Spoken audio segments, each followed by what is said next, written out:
ஜேகேயுடன் observation. இப்போது observation அப்படின்னு வர்றப்ப நீங்கள் வந்து கான்சன்ட்ரேஷன் அப்படிங்கிற வார்த்தையை மொத்தத்தில் வெளியே எடுத்துடணும். அப்சர்வேஷன் அப்படின்னா ஒரு சாய்ஸ்லெஸ்ஸாக ஒன்றை பார்க்குறது அப்படிங்கிற மாதிரி நீங்கள் முதல்ல மைண்டில் வச்சுக்கணும். இப்போது நீங்கள் ஒன்றை அப்சர்வ் பண்ணுறீங்க. லைக் நீங்கள் இப்போ ஒன்றை பாருங்கள், உங்களை சுற்றி மலைகள், மரம், செடி கொடிகள், மேகம், இது எல்லாமே இருக்குது. இதை அப்படியே பார்க்குறீங்க. இதை பார்க்குறப்ப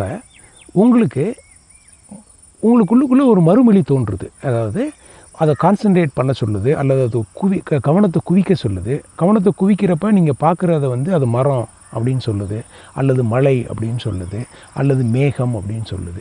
ஸோ இதெல்லாம் மொழி வந்து நமக்குள்ளுக்குள்ளே இதை சொல்லுது.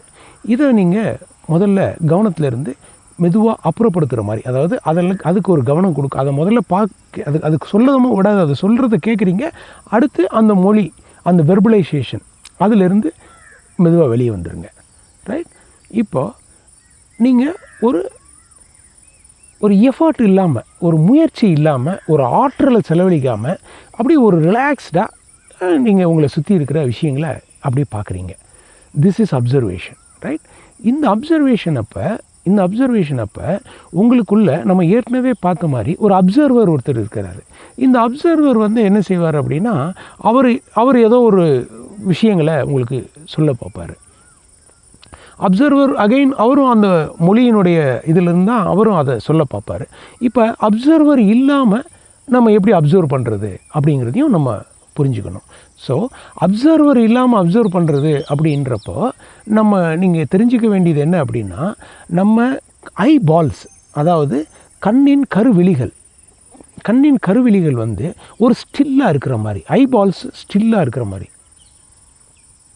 கருவிழிகளில் கொஞ்சம் கூட அவை வந்து இட வர புகரங்கள் திரும்பாமல் அப்படியே அமைதியாக இருக்கிற மாதிரி.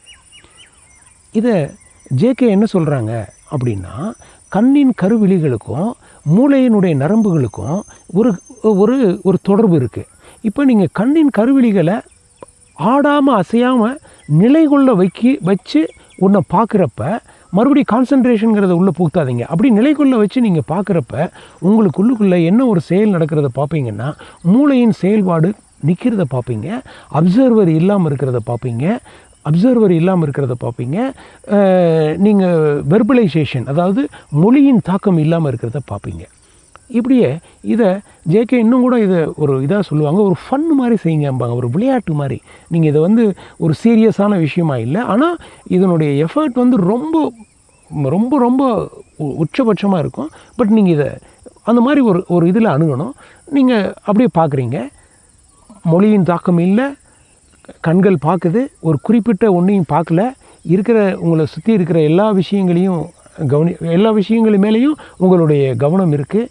உங்களுடைய அப்சர்வர் இல்லாமல் இருக்கிறாரு, வார்த்தைகள் இல்லாமல் இருக்கார். ஆனால் நீங்கள் பார்க்குறப்போ ஒன்று என்ன நடக்குது அப்படின்னா, உங்களுக்கு உள்ளுக்குள்ளே ஒரு மையத்தில் இருந்து நீங்கள் பார்க்குற மாதிரி இருக்குது. சரிங்களா? கொஞ்சம் கவனித்து பாருங்கள். ஒரு மையம், அதாவது பார்க்குறது நீங்கள், பார்க்குற பொருள் அங்கே, அப்படிங்கிற மாதிரி பார்க்குற மாதிரி இருக்குது. இன்னும் ஒரு படி மெதுவாக மேலே போயிட்டு உங்களுக்குள்ளுக்குள்ளே ஒரு மையமே இல்லாமல் ஒரு கம்ப்ளீட் அட்டென்ஷனை கொண்டு வாங்க பார்க்கலாம். கம்ப்ளீட் அட்டென்ஷனை கொண்டு வர்றது அப்படின்னா, அந்த அட்டென்ஷனுங்கிற வார்த்தைக்கு தமிழில் என்ன அர்த்தம் இருக்குன்னா, அவதானம் அப்படின்ற வரி இருக்குது. அவதானம் அப்படின்னா உங்களுக்குள்ளுக்குள்ளே ஒரு மையத்தில் இருந்து வெளியில் இருக்கிற பொருள்களை பார்க்காம, மையம் இல்லாமல் அப்படியே நீங்கள் பார்க்குறீங்க. ஒரு நிமிடம் வார்த்தைகள் இல்லை, அப்சர்வர் இல்லை, ஒரு அட்டென்ஷன் அதில் பார்க்குறப்ப நீங்கள் ஒரு பிரமாதமான ஒரு நிலையை உங்களுக்குள்ளுக்குள்ளே நீங்கள் கொண்டு வருவீங்க. சரிங்களா? இதை ஒரு ஃபன் மாதிரி இதை செஞ்சு பாருங்கள். அப்பப்போ இது மாதிரி இருக்கிறப்ப நடக்கிற விஷயங்கள் வந்து வெளியில் என்ன நடக்குதுங்கிறத பற்றி உங்களுக்கு ஒரு அவேர்னஸ் வந்துடும், ஒரு விழிப்புணர்வு வந்துடும். இப்போ இதையே கண்களை மூடி இதே வேலையை உள்புறமாக செய்யுங்க. உங்களுக்கு உள்ளுக்குள்ளே என்ன நடக்குது அப்படிங்கிறத பாருங்கள். அந்த உள்ளுக்குள்ளே பார்க்குறப்ப அங்கே என்னென்ன எண்ணங்கள், அங்கே இருக்கிற போராட்டங்கள், இதுகளை எல்லாத்தையுமே நீங்கள் அப்படியே அதை பாருங்கள். அதாவது அதை வந்து இது சரி, இது தவறு அப்படிங்கிற ஜட்ஜ்மெண்ட் சொல்லாதீங்க, அப்படிங்கிற ஒரு முடிவு எடுக்காதீங்க. என்ன நடக்குதோ எப்படி வெளியில் நீங்கள் பார்த்தீங்களோ அதே மாதிரி கண்களை மூடி உள்பக்கம் பாருங்கள். இப்போ வெளியிலையும் பார்க்குறீங்க, கண்களை மூடுறப்போ உள்ளேயும் பார்க்குறீங்க. இப்போ நீங்கள் உண்மையிலே ஒரு அமைதி குடிக்கொள்கிறத நீங்கள் பார்ப்பீங்க. Please do it. இதை வந்து ஜேகே சொல்லுவாங்க, நான் சொல்கிறப்பே இதை பற்றி செய்யுங்க, செஞ்சு இதை நீங்கள் உங்கள் வாழ்க்கைக்குள்ளே எடுத்துகிட்டு வாங்க அப்படிம்பாரு. அதே சமயத்தில் இதை ஒரு ஃபன் மாதிரியும் இதை செஞ்சுட்டே வாங்க. தேங்க்யூ.